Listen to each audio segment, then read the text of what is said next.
Hi friends, இப்போ எப்படி நம்ம கீ ரைஸ் எப்படி செய்கிறதுன்னு பார்க்கலாம். நல்லா குக்கரில் நல்லா எண்ணெயும் கொஞ்சோண்டு கீயும் ஊற்றிக்குங்க. பட்டை, கிராம்பு, ஏலக்காய், ஒரு பிரிஞ்சி இலை போட்டு நல்லா இதாகிடுச்சு. அதில் கொஞ்சம் காஞ்சோன்னே வெங்காயம், நறுக்கி வச்ச வெங்காயம், ஈஸியாக இருக்கும். அது காலையில் ஸ்நாக்ஸு பசங்களுக்கு லன்ச் பாக்ஸ் இது செய்கிறதுக்கு ஈஸியாக இருக்கும். எல்லாம் ஒன்றா போட்டு இஞ்சி பூண்டு விழுது எல்லாம் ஒன்றா போட்டு வதக்கிக்க வேண்டியதான். ஜஸ்ட்டு 2 மினிட்ஸில் செஞ்சிடலாம்.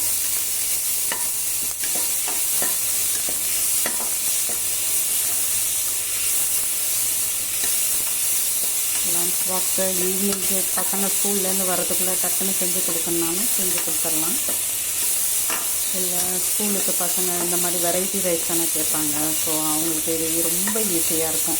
ஜஸ்ட்டு அரை உலக்கு ஜீரக சம்பா அரிசி லைட்டாக இது நறுக்கிறதுக்கு முன்னாடியே நம்ம ஊற வச்சுட்டோம்னா இதெல்லாம் வதக்கும் போது அவ்வளோதான். ஜஸ்ட் லைட்டாக இருந்தாலே கிட்டத்தட்ட இது ஃப்ரைட் ரைஸ் மாதிரியே இருக்கும். ஸோ அவங்க ஈஸியாக சாப்பிட்ருவாங்க. ஸோ அவ்வளோதான், வதங்கிடுச்சு. ஸோ இதில் நம்ம தண்ணியை ஊற்றி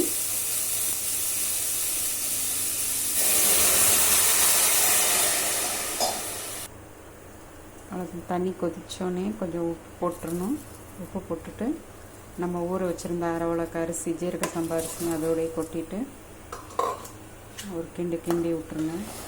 கிண்டி விட்டுட்டு அது மேலேயே ஃப்ளேவருக்காக வேண்டி கொஞ்சோண்டு புதினா, அவ்வளோதான் போட்டு அப்படியே மூடி ஒரு 10 மினிட்ஸ் ஃபுல் சிம்மில் வச்சு 10 மினிட்ஸ் எடுத்துட்டிங்களா. இல்லை ஒரு விசில் சவுண்டு விட்டு நிறுத்திட வேண்டியதான். இப்போ எப்படி இருக்குன்னு பார்ப்போம் மூடிட்டு. இப்போ நம்ம கீ ரைஸ் எப்படி இருக்குன்னு பார்க்கலாம்.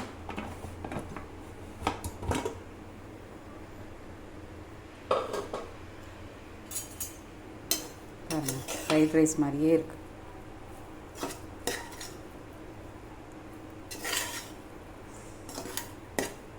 ஈஸியாக நம்ம ஸ்கூலுக்கு லன்ச் பாக்ஸில் வச்சு கொடுக்குறதுக்கு, ஆஃபீஸ்க்கு கட்டி கொடுக்குறதுக்குலாம் ஈஸியாக இருக்கும். பேச்சுலர்ஸ்க்கு ரொம்ப யூஸ்ஃபுல்லாக இருக்கும். ஜஸ்ட் ஒரு 10 மினிட்ஸில் இது ரெடி ஆகிடும்.